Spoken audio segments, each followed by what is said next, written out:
When I heard that news, I was in a state of shock. Usage of complicated words and complicated sentences, they also lead to miscommunication. How can we maintain close friendships, family bonds, and academics and extracurricular activities? Your creativity is lost, your fun element is lost, and it is difficult to do the same thing all every day, the same thing again and again. India has seen many horrifying cases, one such case being Nirbhaya and the recent Kolkata rape case. What do you feel is the mentality of a rapist, and how can this mentality be changed? Changing the mentality of rapists is the very important solution to decrease of these cases. अपने स्वास्थ्य को बरकरार रखने के लिए आप gym या योगा में से किसका चुनाव करोगे? यदि रोज आप योग करेंगे तो रोग कहीं भी हमारे सामने नहीं. The child should understand that whatever I do, there will be a reaction from my parents, but ultimately they will be the ones who will drag me out of any misery or trouble. Children nowadays have started distancing themselves from their parents and are getting more indulged with their friends. Do you think a child can excel in multiple fields simultaneously? We cannot neglect AI. Welcome to Ekayanaa, Whispers of Wisdom, the podcast from Ekayanaa School, Indore. I am Dr. Madhvi Singh, and today we have with us brightest minds of our school who will be asking extraordinary questions which will push the boundaries of knowledge. First, we have with us Abhyuday Bishen, Managing Editor of Newsletter Committee. He's ready with his exciting questions, which will be answered by our expert teacher and will lead to insightful answers. Namaste, ma'am. Namaste. So, ma'am, you would know that there is a severe situation going on in Kolkata, right? So, I would like to ask you that what are your thoughts on that topic? Okay, that Kolkata rape case which Yes. recently happened, that news was actually devastating for me. When I heard that news, I was in a state of shock. Probably because I could connect with that thing about the safety of my daughters, being a mother of twin daughters. I was in a state of dilemma that what will happen with my daughters, because now they are in Mumbai, now they have went there for higher studies. So are they safe there? What is the government doing for the safety of the children, for the safety of the girls especially? So I was really not able to understand that what measures are to be taken to keep the girls safe. Then I thought personally that safety and any kind of such kind of preventive measures starts from ourselves. So before sending them to Mumbai for higher studies, what I thought was I told them, I sat with them and then I told them that your safety is in your hands. So you have to be trained with all those self-defense mechanisms. So I sent them to certain classes for self-defense. Then another thing was, I asked them that as you are moving into a new journey now, you should not rely totally on anyone. You should not trust anyone. Let it be the closest one of you, but you will not be trusting the person blindly, because what is going in that person's mind is not known to us. So these were certain things which I told to them. And yes, I would request the government also to take certain strict actions against the people who are doing these kind of heinous crimes, because somewhere in life is more important than anything else. So, ma'am, the next question I would like to ask you is the ongoing cases about Mpox cases. So, like, what is it and what are your thoughts we should do to prevent it? Okay, Mpox is, it was formerly known as monkeypox. And actually when COVID came, that time we people weren't aware of COVID things and all. Even the government did not take proper actions to inform us about the COVID things, because we were not prepared for the COVID and the preventive measures, how to be taken care of COVID. But then when Mpox has already arrived, we have heard about certain cases of Mpox in India, then we being Indian, we being wiser enough, we should deal with this situation. We should take certain preventive actions on our own. This is my advice. Mpox is basically a disease transmitted by all those viruses and all. And the symptoms are really dreadful, really dreadful. You know, your lymph nodes get swollen, then you have those, start looking very ugly. It is very devastating when it comes to Mpox, and the appearance of the person is like you cannot be in that state even to see that person sitting in front of you. And for the person also who would be suffering is obviously very difficult to deal with this situation. Then see, basically there is no any kind of vaccine related to mpox and all. Smallpox vaccine, if you have been vaccinated by smallpox, then it could prevent you up to certain measures. Only thing here again lies in our own hand. We have to stay safe. We have to keep distance from all those people if they are affected. Then washing our hands constantly is one of the preventive measure.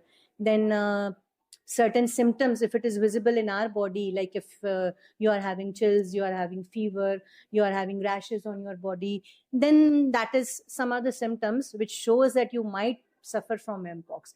And then isolation, last and the foremost thing is keep yourself isolated so that you are safe and you're not spreading the germs furthermore. So stay safe. Yes, ma'am. Wow, those were some really serious issues, and I hope the answers will clear a lot of things. Now we have with us Bhakti Khandelwal, Deputy Writer of our newsletter committee, ready with her some more exciting questions, which will be answered by our another expert. Let us start. Namaste, ma'am. Namaste, Bhakti. Ma'am, I have some very important questions that I absolutely need the answers to.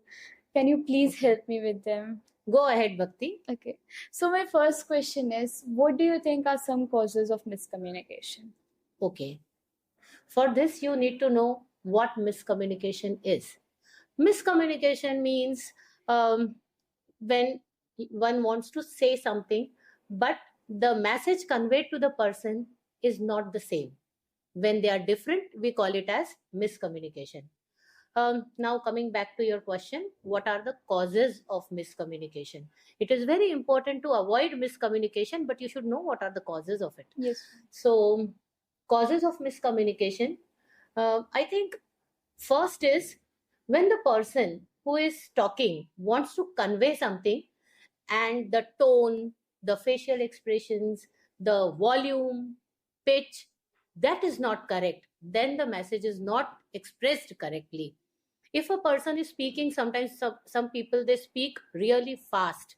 When they speak very fast, it is difficult to understand, and that is the reason of miscommunication. Sometimes the volume is very low.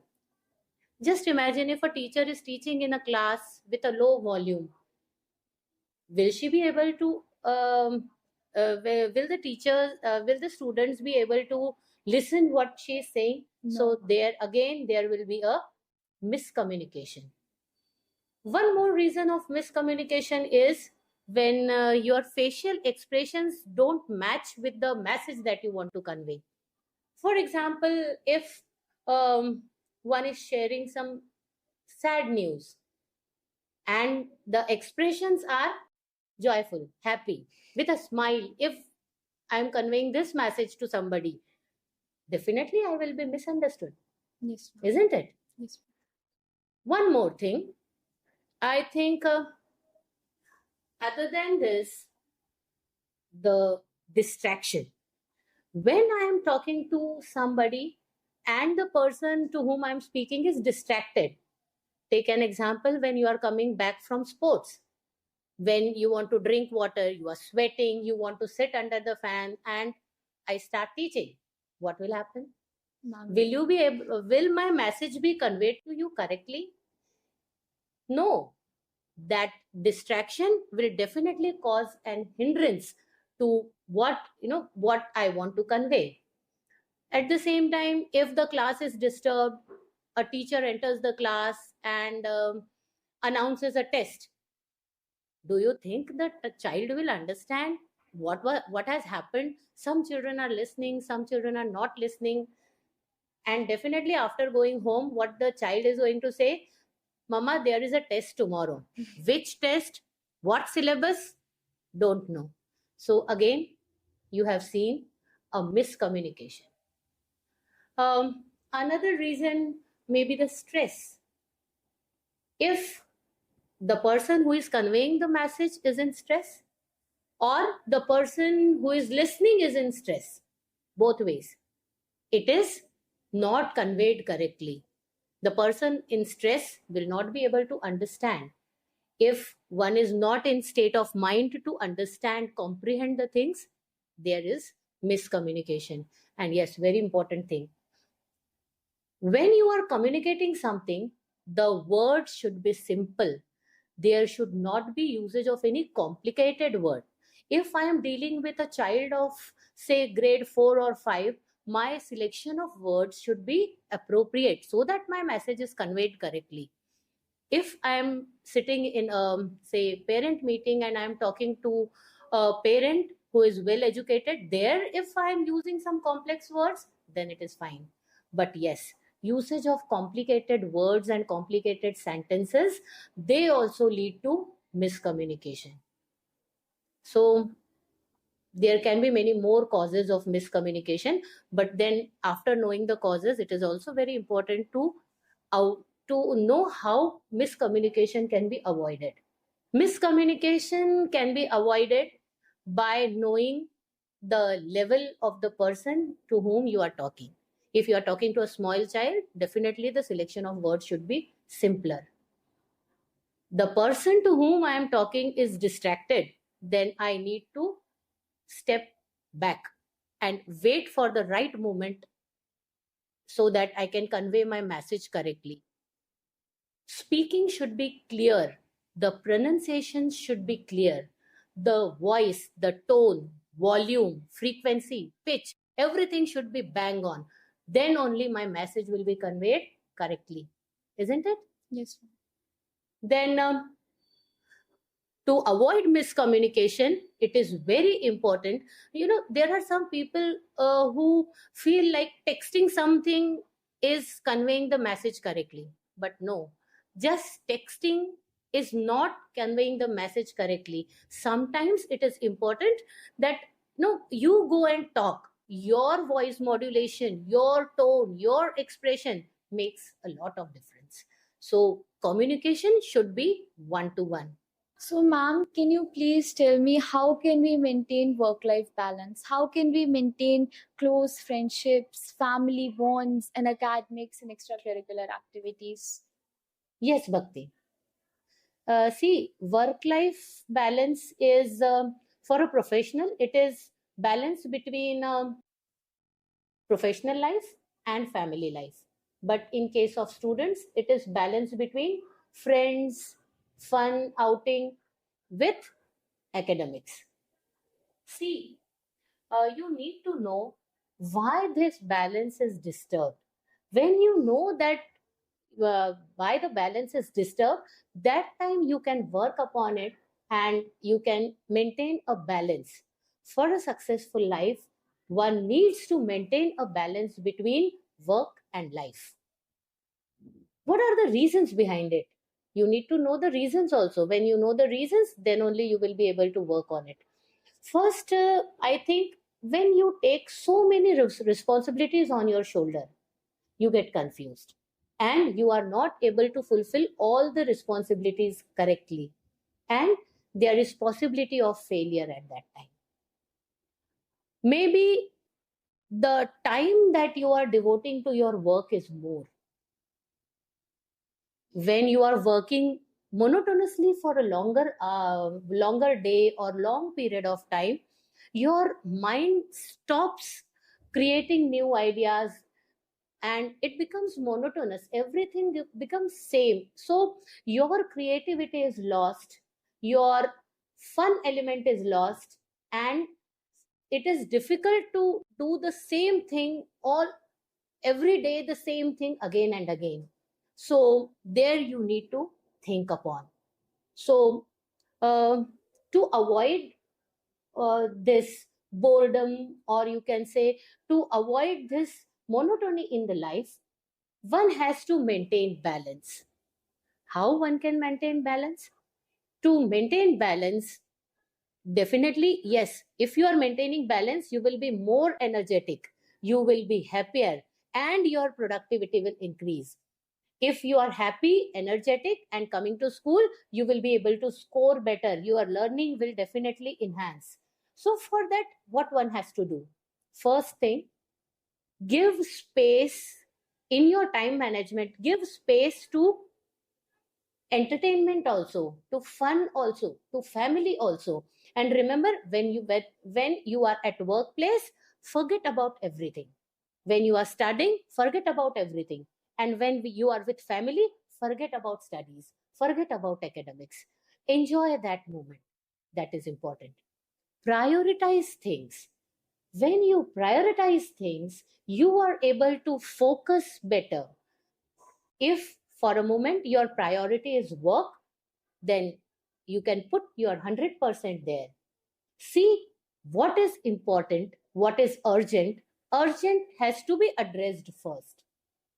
There is a book I would like to refer here, Eat That Frog. The book is written by, yeah, it is funny. The name is funny, but the message conveyed in the book is quite serious. The book is written by Brian, yes.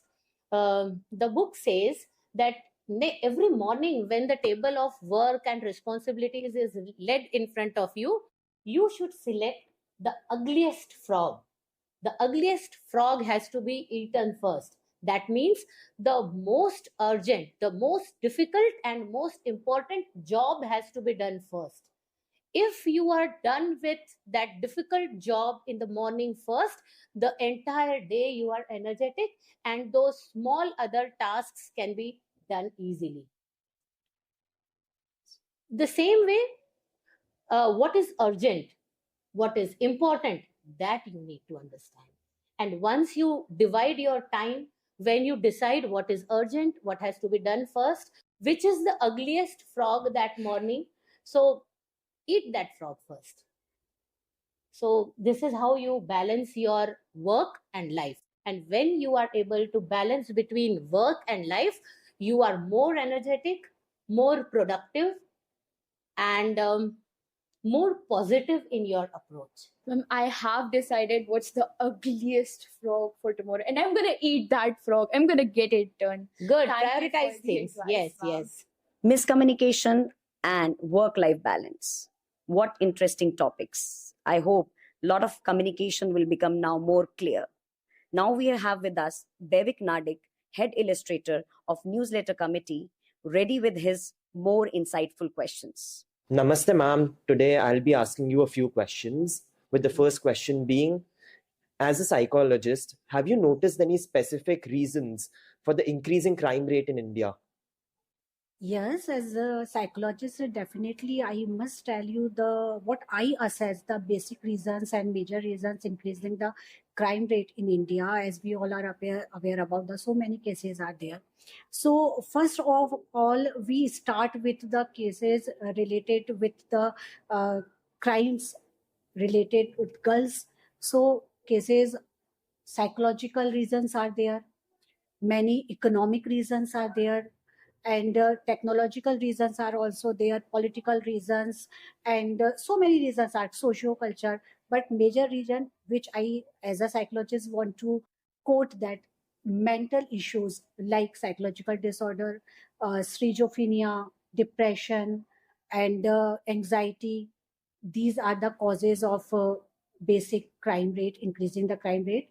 And if we are talking about the economic aspect of poverty, unemployment is there. Urbanization is also one very big reason of crime rate, as the Gurgaon and Noida become the hub of crime, even the Delhi also. And rape cases are increasing day by day because value degradation is going on day by day.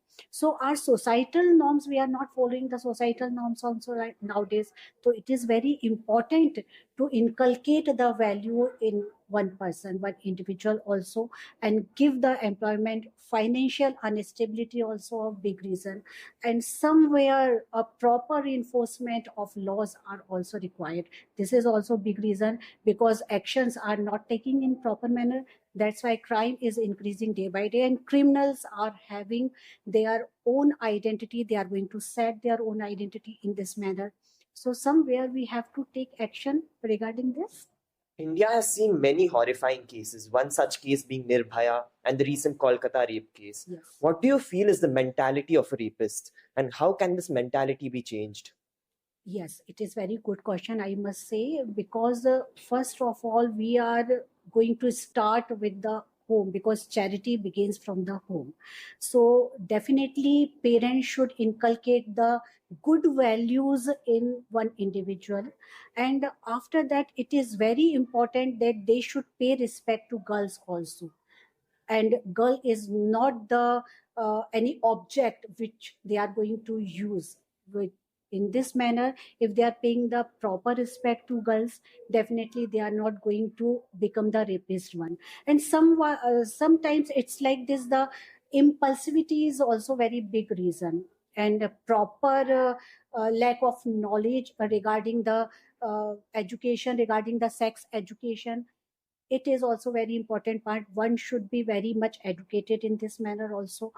And I think somewhere these kind of rapists are the sadistic one, and they want to abuse that particular person and become happy in this manner. They actually find the pleasure in this, that I am the male and I am just try to ruin that particular girl.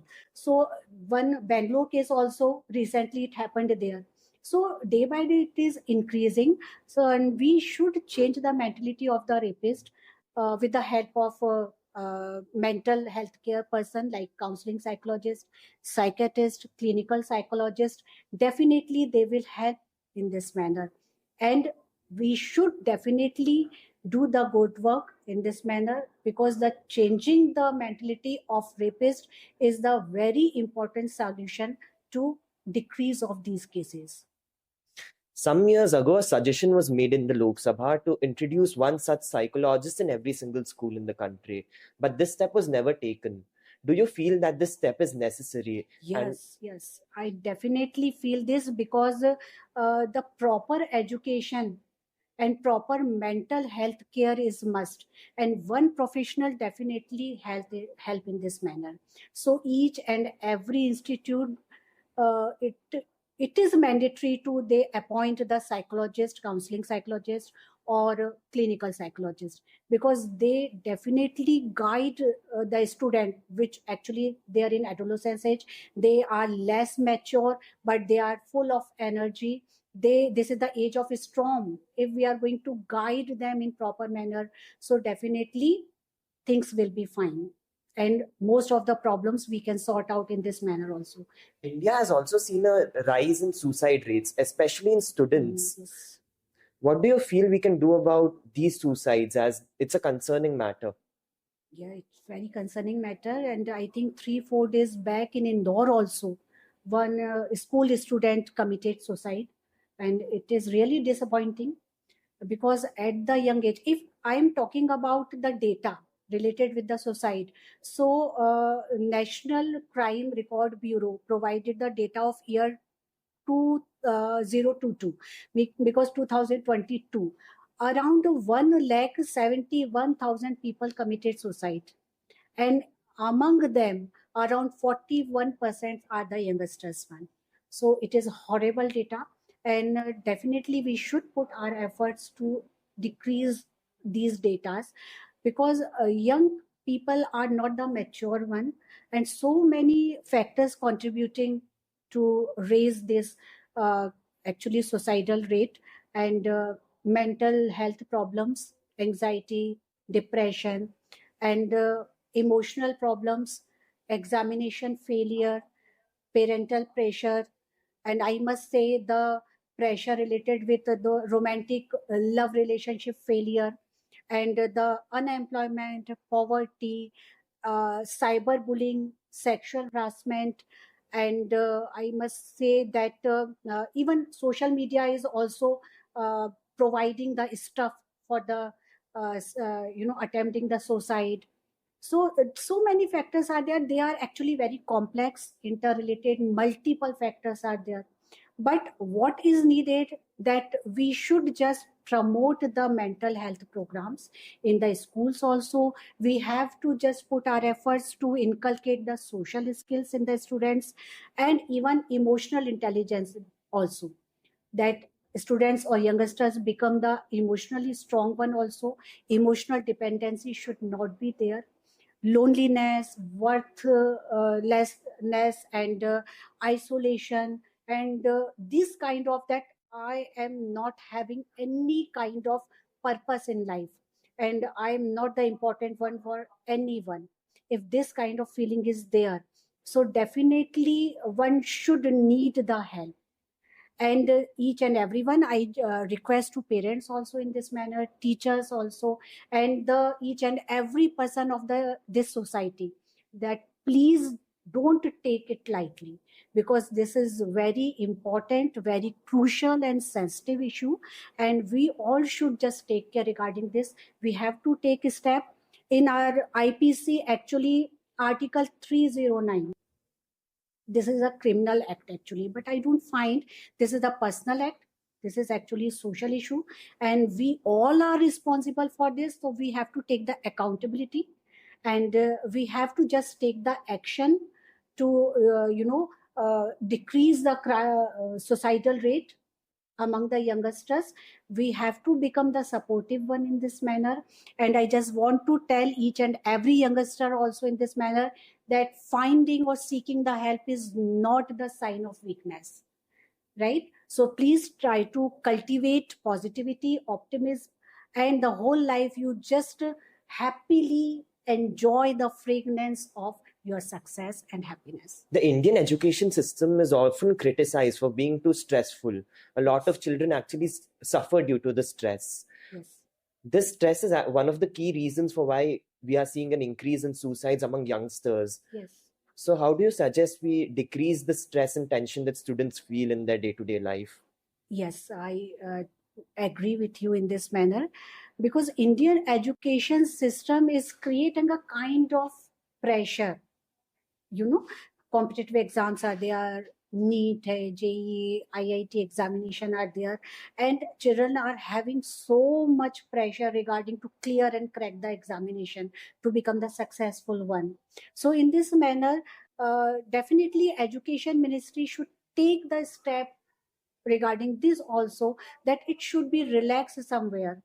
Try to empower the students that they can do their own job, they can do their own work, own inculcate themselves that kind of potentiality, use their own potential. So in this manner, if we are not the part of that mark and rat race, cat race kind of thing, so definitely we can change the things. And parents also, I request again to the parents, please don't pressurize your student to become engineer and doctors. There are so many options, and even according to the interest of your child, please let them free to take the decision. Whatever the career path they want to choose, it is important, right? Because your child is there with you, it is more important rather than your child is not there with you. So definitely education policy should be changed, the mindset of the parents should be changed, and even the mindset of the students, they also change in this manner. Please don't include yourself in this manner, that this is the only and one and last exam of my life, and if you face the failure, and you just going to end your life, and society is never the never any solution of any problem. So be optimistic, be positive, life is beautiful, and you have to live your life in proper manner, happily. This is more important. Thank you, ma'am. That was an insightful Always answer. welcome. Psychology. What an interesting and what a serious topic it is. And I hope with these answers, our youth will not take any wrong steps further. Now we have with us Guljen, head writer of Newsletter Committee, ready with her own question. Namaste, ma'am. Namaste. I would like to ask some questions from you related to politics. So, first question is, what is the scope of humanities, especially in career? To understand its scope, it is better to find out the main subjects of the humanities. Humanities cover geography, sociology, history, economics, etc. So, as considering to their subjects, it has got a very vast scope. If you opt any of these subjects in your graduation and PG, you can enter into the career of content writer, you can become an event manager, or you can even opt psychology, where you can go for the therapy system also, and even you can opt for the child psychology and all that. Apart from this, even though you can become an HR in any of the company, where you will be selecting the persons who is going to help out in the administration and management of the company. Okay, so well described. Next up, I would ask, what is politics? Politics is the work and the ideas which are connected with the governing of a country under certain rules and regulation which are set up in a constitution. But some people say politics is a negative impact. See, it depends on to the thought process of the people, those who consider it as a negative one. As we all know that the politics is the work and idea that governs the country. So in the country like India, which is a democratic country, this procedure is followed through election process. So all the other citizens are participating in this process. So based on to their opinion and ideas liked by them, given by the future leaders, are opted. So if they are counting their own decision in a negative way, so there is some sort of mistake committed by them. For this, the people before giving the vote should be well aware about the manifestos and the agendas that the politicians are going to introduce in their speeches, and this is going to make the clear whether the impact of their leadership will be in a positive manner or in a negative manner. Though being a politician, the politician has to take care of the welfare of the society from the point of view of a nation. It's a work that is conducted on a macro level. So we cannot say that all the things done by the politicians has a negative impact on the nation or society. And you know it very well that our country is a secular country where we have got diverse people with diverse approaches, diverse goals, etc. So it is very it becomes really difficult for a politician to convince all the people and come to a mutual understanding of their agreement that whatever steps have been taken by the government introducing certain programs or policy in the society is for the welfare of the people. Those who are enhanced by the policies or getting any benefit from the policies, they will be considering it as a positive impact, while the others, those who are not going to get any benefit, they consider it as a negative impact. Okay. So what is the true nature of politics? Basically, the true nature of the politics is to work for the welfare of the society and its people, taking along it on the path of progress and development. Politics and corruption goes hand in hand, but they can be different. Now these answers might change your mind. Now we have with us Ananya, Vice Chairperson of Newsletter Committee, with her some more different questions. जानते हैं कुछ चीजें आगे. नमस्ते ma'am. नमस्ते. मेरे आपसे कुछ सवाल हैं.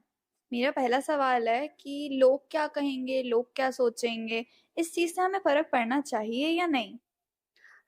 देखिए, ये लोग क्या कहेंगे और लोग क्या सोचेंगे, ये स्वाभाविक है, क्योंकि हम जिस सोसाइटी में रहते हैं तो लोगों के मन में ये विचार आना तो स्वाभाविक है, लाजमी है, क्योंकि हम कोई भी कार्य करते हैं तो हम सबसे पहले, हम भी हो कोई भी हो, तो सबके मन में यही आता है कि नहीं, ये बात काम करने से पहले ये देखो लोग क्या कहेंगे. लेकिन वो चीज हमारे मन में नहीं आनी चाहिए. जबकि आती है, लोगों की राय सुनो. लोगों की राय आपके लिए इम्पोर्टेंट हो सकती है, लेकिन इतना उसको आप तवज्जो दो कि आपके जो डिसीजंस है वो उस पर हावी ना हो, या आप जिस चीज को सोच रहे हो उसको अफेक्ट ना करे. कई बार क्या होता है कि हम लोग जो है प्रतिक्रिया देते हैं, कोई भी बात हो प्रतिक्रिया देते हैं. वो प्रतिक्रिया नेगेटिव भी हो सकती है, पॉजिटिव भी हो सकती है, लेकिन वो परिस्थिति लोग नहीं जानते कि जिस परिस्थिति में आप लोगों से पूछ रहे हो वो परिस्थिति आप झेल रहे हो. और यदि आप खुद निर्णय लोगे तो उसका जो निर्णय का जो आपका डिसीजन है, उसका जो रिजल्ट है, उसका सामना आपको करना. लोगों ने राय दे दी, आप लोगों की राय को सुनो, लेकिन नजरअंदाज करो थोड़ा सा, लेकिन उसको अपने जो डिसीजंस पर है ना उसको हावी नहीं होने दो। क्योंकि लोग जो राय देते हैं, अब यदि परिणाम अच्छा हुआ तो लोगों ने बोला कि हाँ हमने राय दी, अब यदि परिणाम उसका जो रिजल्ट है वो आपके ऑपोजिट चला गया तो उसका खामियाजा कौन भुगतेगा? हम। लोग पीछे हट जाएंगे, लोग ये नहीं सोचेंगे कि नहीं इससे इसका भला हो रहा है या नहीं, लेकिन हमें जिंदगी भर पश्चाताप रहेगा। तो इंसान को मनुष्य को ईश्वर ने समझ दी है, तो अपनी समझ के अनुरूप ही काम करना चाहिए। यदि आपने एक बार राय मान ली तो उससे क्या होगा, आप उस पर डिपेंडेंट हो गए, और उससे क्या होता है फिर आप अपनी पहचान खो देते हो, और यदि पहचान खो दी तो आपका आत्मविश्वास डगमगा गया। आत्मविश्वास डगमगाया तो आप आत्मनिर्भर बने नहीं, सेल्फ डिपेंडेंट बने नहीं, फिर आप कोई भी काम करोगे ना तो आप हमेशा लोगों के पास जाओगे। वो चीज हमें नहीं करनी। यदि आपको सक्सेसफुल पर्सन बनना है, जीवन में सफलता हासिल करनी है, तो आपको अपने डिसीजन स्वयं लेने चाहिए। जैसे लोग तो बोलते हैं, जैसे आपने वो किशोर जी का गाना भी सुना है, कुछ तो लोग कहेंगे, लोगों का काम है कहना। तो लोगों की बातों को सुनो, लेकिन अपनी समझ से, अपने दिल से जो डिसीजन आपको सही लगे आप वही करो। ओके, मेरा ये मानना। अच्छा, मेरा दूसरा सवाल था कि अपने स्वास्थ्य को बरकरार रखने के लिए आप जिम या योगा में से किसका चुनाव करोगे और क्यों? देखिए, ये जो जिम और योगा है, जिम जो है आजकल चल रहा है, लेकिन योगा अपने अपने लेवल पर ये फिजिकल और मेंटल फिटनेस के लिए दोनों सही है। लेकिन योगा जो है, योग, ये प्राचीन भारतीय प्रथा है। पुराने जमाने में आपने देखा होगा ऋषि मुनि योग करते थे। तो योग जो है वो आपका फिजिकल मेंटल हेल्थ के साथ साथ आपकी स्पिरिचुअल बैलेंस को भी बना के रखता है। और यदि आपको शरीर में लचीलापन लाना है तो तब आप योग करो। और यदि आपको, अब योग से क्या होता है, आत्मा को शांति मिलती है। योग में बहुत हल्के व्यायाम होते हैं, और जब हम हल्के व्यायाम करते हैं तो आंखें बंद करके, या आसन भी आप कर रहे हो तो बहुत हल्के हल्के करते हैं, उससे शरीर में लचीलापन रहता है। और उससे क्या होता है कि आपके मन को, ये आत्मा को भी केंद्रित करता है और आपके मन को शांति मिलती है। आजकल लोगों में बहुत स्ट्रेस है, आपने देखा ही होगा कि लोग छोटी छोटी बात पे स्ट्रेस लेते हैं। तो उस जो मानसिक तनाव हम बोलते हैं, तो मानसिक तनाव से हर कोई मुक्त होना चाहता है। हाँ। तो उसके लिए योगा सबसे बेहतर है। तो आपके लिए जो मानसिक तनाव से मुक्ति दिलाता है, शरीर में लचीलापन लाता है और रोगों से मुक्ति दिलाता है। यदि रोज आप योग करेंगे तो रोग कहीं भी हमारे सामने नहीं आएंगे। वो आपने सुना ही होगा, अपनाओ योग और भगाओ रोग। हाँ। लेकिन जिम्नेजियम ये आजकल बहुत प्रचलित है। जिम्नेजियम में भी आपकी फिजिकल फिटनेस है, लेकिन उसमें क्या होता है कि आपके मसल स्ट्रांग होते हैं। लोग बॉडी बनाने को बोलते हैं, तो उसके लिए जिम जाते हैं। जिम से भी आपका जो फिजिकल फिटनेस आएगी, लेकिन उससे क्या है, आपका जो मानसिक तनाव वो आपको सिर्फ खुशी देगा, लेकिन जो असली मानसिक तनाव है वो योग से ही दूर होता है। दोनों चीजें अपने अपने लेवल पर दोनों सही हैं, लेकिन डिपेंड्स कि आपकी नीड क्या है। यदि आपको मानसिक तनाव से राहत चाहिए, आपको लचीलापन चाहिए, और आप थोड़ा सा स्पिरिचुअल उसमें जा रहे हैं कि अध्यात्म से जब हम जुड़ते हैं तो हमारा मन शांत होता है, तब मैं बोलूंगी कि योगा को प्रेफर करो। और यदि आपको सिर्फ आपकी बॉडी फिटनेस, मसल स्ट्रांग करना है, या ये कह सकते हो कि आप शरीर को मजबूत, हड्डियां मजबूत बनाना चाह रहे हो, शरीर को हृष्ट पुष्ट रखना चाह रहे हो, तब मैं बोलूंगी जिम्नेजियम। दोनों का अपना अपना जो है महत्व है। जैसे संस्कृत में बोला है योगस चित्त वृत्ति निरोधः, कि योग जो है ना वो मन की वृत्तियों का निवारण करता है। मन में जितने आपके बुरे विचार हैं उन सबको दूर करता है और आपके मन को शांत करता है। और जब मन शांत होगा तो अपने आप व्यक्ति में सहनशीलता और धैर्य आ जाएगा। Thank you ma'am. लोग क्या कहेंगे, लेकिन हमें तो योगा करना है। Let us move further with our chief editor Kriti Thakuria of newsletter committee. Namaste, ma'am. So, one thing which I have observed in our generation is that children nowadays have started distancing themselves from their parents and are getting more indulged with their friends. Like, if a child is facing any problem or want any suggestion in any of the thing, they would prefer to be discussed that with their friends rather than parents. So, here I come up with my first question, that what is something that should be communicated that would ease the bitterness in a parent child relationship? Beta, first I would like to congratulate. The question you have put up is put up very nicely. Here I think the first responsibility is of the parents, because they are experienced, because they are elder. They should indulge this into their children, that they belong to that family. The belongingness amongst the children should be declared, should be shared.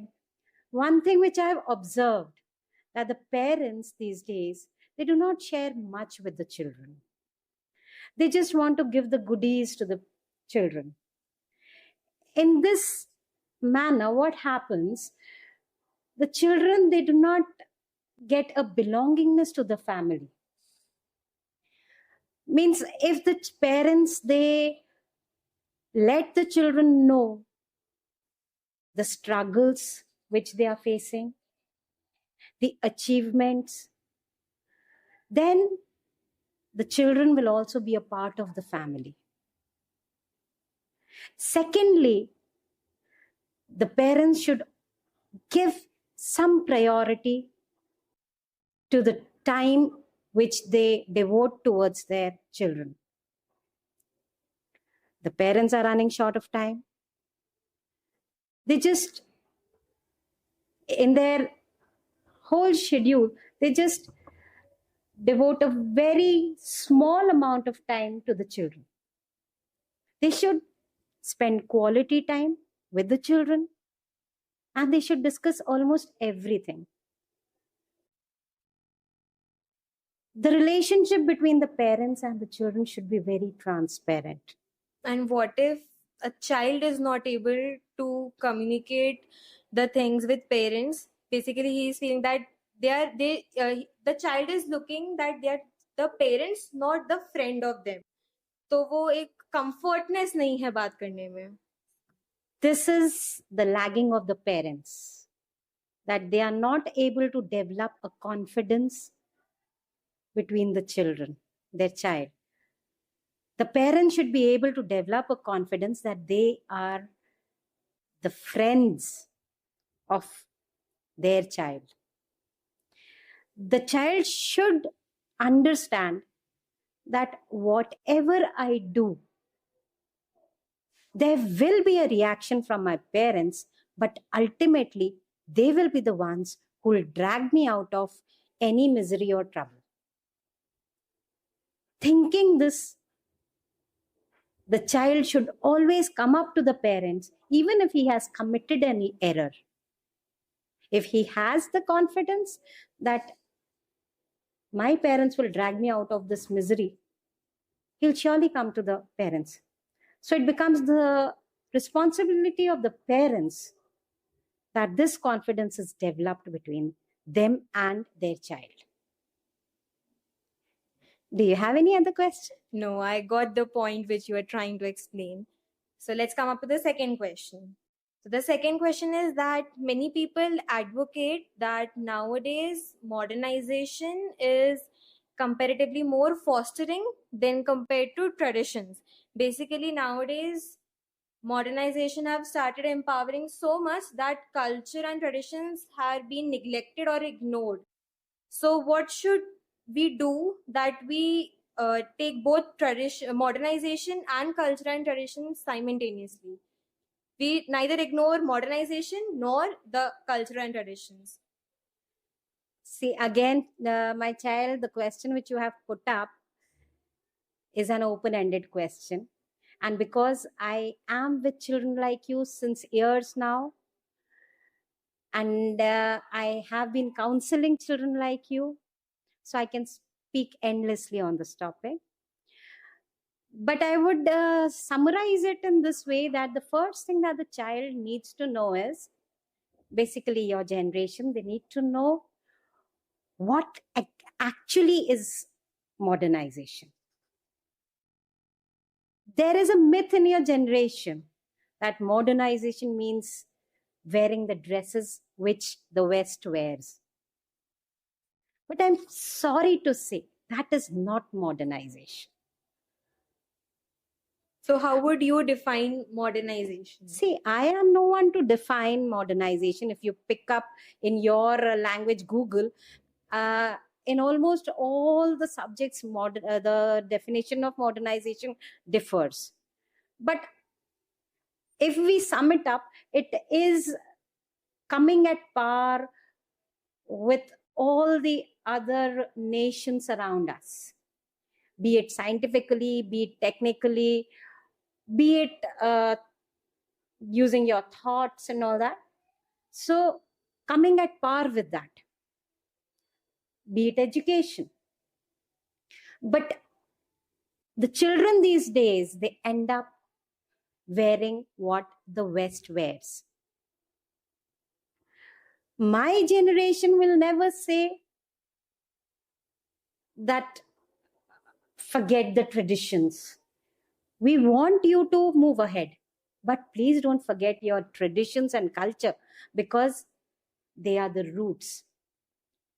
You all are educated. You know, a rootless plant will never survive. Correct. Your roots should always be strong. Here I would like to end my answer with an example which I experienced, and I was moved by that. I had been to a very small place named as Kakinada in the southern part of India. And all of us are very well aware that the southern part of India is very rich academically. Education there is too good. Here, in this part of the country where we are sitting, if a child is education, he thinks he's modern, he or she thinks he's modern, and the first thing they do is they change their style of dressing up. But there at Kakinada, I observed that almost all the females over there were wearing traditional dresses. I couldn't notice any female wearing denim also, jeans also. They were having flowers on their heads. They were putting a bindi. They were trying to save their culture.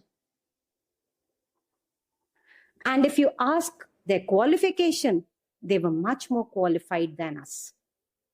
They will always put a rangoli on their doorstep in the morning. Yes. And be in any part of the world, they'll not forget their traditions and culture. I am not a South Indian, but I have observed this and I appreciate it. They are academically too strong. Then too, they care for the culture and tradition, being in any part of the world, which is commendable. And I think I can go on and on, but I would like to end here. Thank you so much. Thank you, ma'am. The podcast was quite informative. Thank you. Such interesting topics: child and parent relationship, and cultures and traditions, answered so well. Now we have with us chairperson of our newsletter committee, Naisha Toshniwal, ready with her some very exciting and enticing questions. Namaste, sir. I Namaste. had a couple of questions in mind for you today. So, may I go ahead? Yeah. Okay. So, the first question was, do you think a child can excel in multiple fields simultaneously? For example, dance, art, music, public speaking, sports, and academics. So when we talk about the excelling of child in every field, so this has certain points, because when we talk about the participation in every area, that is more important, and every school for the all-round development of a child, they go about it, that you have to play games, you have to go for music, you have to do well in academics, you have to participate in other extracurricular activities also. But when we say excel, that means what kind of a passion the child has for that particular activity, what kind of an interest the child has, what kind of a skill the child possesses. So all those aspects come into the picture when we talk about the excelling in a particular field. So I would say they may excel in one, two area other than academics also. But if you say participation, it has to be done, and then they have to understand in which particular aspect they have good skills to further go ahead. And there are certain time constraint also. Even if they have a skill, they don't get the time for the enough practice, they won't excel, because everything needs some practice. So that is the major aspect. Otherwise, every school now, because it is the requirement of the current educational system, that we have to participate. So we encourage the child to go for every field and judge your potential, and then accordingly choose, have passion and interest for that particular aspect, and accordingly go for that practice. Make the balanced timetable for everything, so that you could excel at least other than academics also. Yes, because a lot of parents believe that if we are indulged in extracurricular activities, academics is bound to be left behind. Is it really true, or a child can manage both? No, it can be managed, because it depends upon the child. Sometimes what happens, because of the time constraint, the child gives more time to other activities rather than giving some academics. So if the balanced timetable, the child makes the balanced timetable and does accordingly the way the time is being devoted for different activities, I could think that that could basically make the child to excel in both the areas. Okay, thank you so much. For the next question, it is that, do you think AI is truly the reason for job replacements and scarcity? See, we cannot neglect AI. AI is the way that it is being coming in the current system, and everything is now AI enabled. So we cannot basically go away from the AI. And if you talk about the job replacement or scarcity of job, some areas I do agree that it is replacing the job, and it is creating opportunities also for the new jobs, because the new skills, according to the AI, we have to go about it. Like the prompt technology is the new area which has come, prompt engineering, rather I would say. So that is a new branch of the engineering which has come up, the way we have to give the prompt to the AI to get the right answer or right reason behind anything which we are asking the AI to do. But there are certain areas where AI has a very less role to play when we talk about the manual work, maintenance, any kind of maintenance, any construction, certain innovations, something of that sort, where the human brain is very much required, like interpersonal skills. We talk about empathy. We talk about the emotional EQ part, which AI cannot. So it has to be integrated, both the skills and AI, softer skills when we talk about. So the personality, we would say, integrate the AI as per the requirement. So I don't think there would be any problem, and we get more opportunity of the new jobs even coming up with the AI.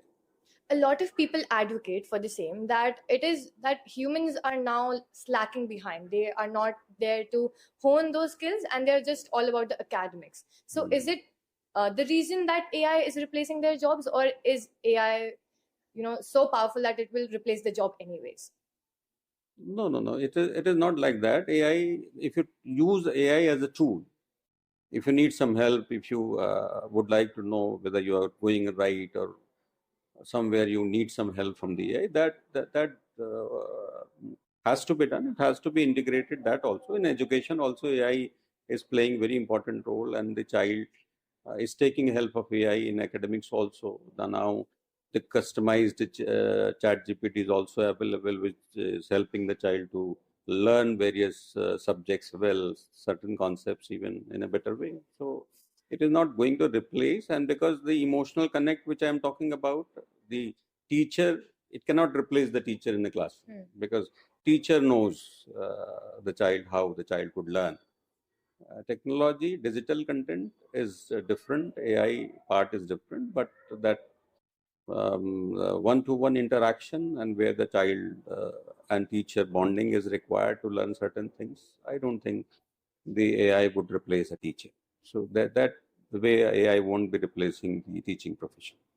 It would be a help for the education. AI, artificial intelligence. It can be both boon or bane. And jack of all trades and master of none is no more a proverb to be followed. Now it is jack of all trades and master of all. With this, we have come to an end of our podcast. Whispers of wisdom, which might have echoed a lot of knowledge in you. Thank you.